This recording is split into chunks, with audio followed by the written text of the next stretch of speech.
easy as I let you go.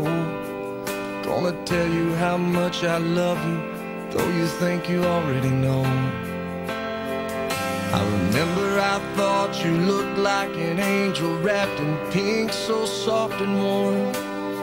You've had me wrapped around your finger since the day you were born.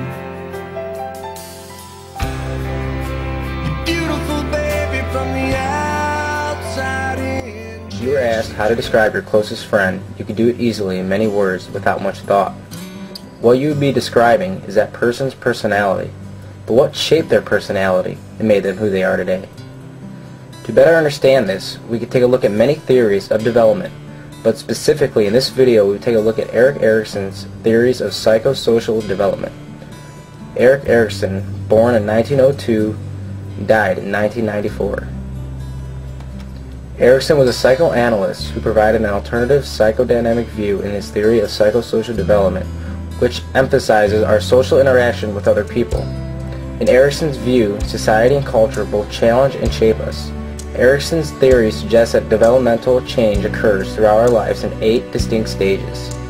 Stages emerge in a fixed pattern and are similar for all people. Erikson argued that each stage presents a crisis or conflict that an individual must resolve. Although Erikson was a neo-Freudian, he believed that growth and change continued throughout the lifespan from birth through late adulthood. How we deal with stages in our lives shape our personalities. Meet my friend Ashley. She is currently in her adolescent stage of development, which Erikson called identity versus role confusion. Ashley can look forward to 3 more stages in her lifetime that Erikson defined as early, middle, and late adulthood. During early adulthood, she will deal with intimacy versus isolation. Positive outcome of this stage leads to development of loving, sexual relationships and close friendships. Negative outcome will lead to fear of relationships with others. The next stage of development will be middle adulthood. Middle adulthood deals with generativity versus stagnation. Positive outcome is a sense of contribution to the continuity of life. Negative outcome is a trivialization of one's activities. The last and final stage of development is late adulthood, which Erikson called ego integrity versus despair. Positive outcome would be a sense of unity in life's accomplishments, opposed to a regret over lost opportunities of life. I decided to look at these stages first because we cannot accurately predict what will happen in the future. However, we can take a look at stages Ashley has already lived, compare each stage with my perspective of how I feel her personality correlates with Erikson's stages of psychosocial development and the interactions Ashley actually had from the perspective of her mother. By making these comparisons, we can accurately predict that there is a correlation between these stages through behavioral interactions that shape Ashley's personality. I would describe her as a very trusting person. Erikson theorized that the first stage of development from birth to about 12 to 18 months of age was trust versus mistrust.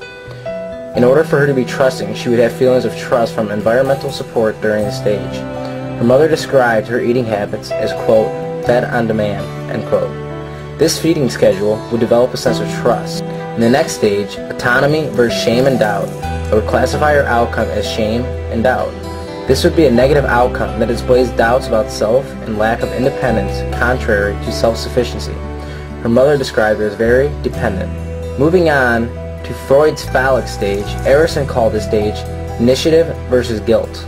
I would classify Ashley's outcome negatively, where she displays guilt from actions and thoughts, opposed to discovery of ways to initiate actions. As her mother described her before, Ashley was very dependent, especially on her mother. In the next stage, Ashley displays a positive outcome as she displays a development of sense of competence. This stage is called industry versus inferiority.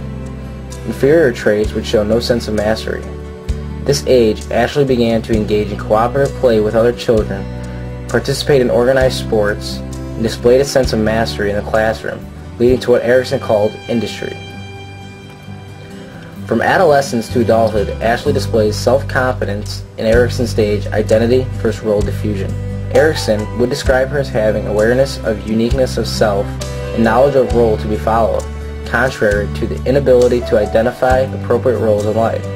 Ashley's mother said she was not reluctant to develop relationships with members of the opposite sex and has gained a strong sense of her self-image in the past couple of years.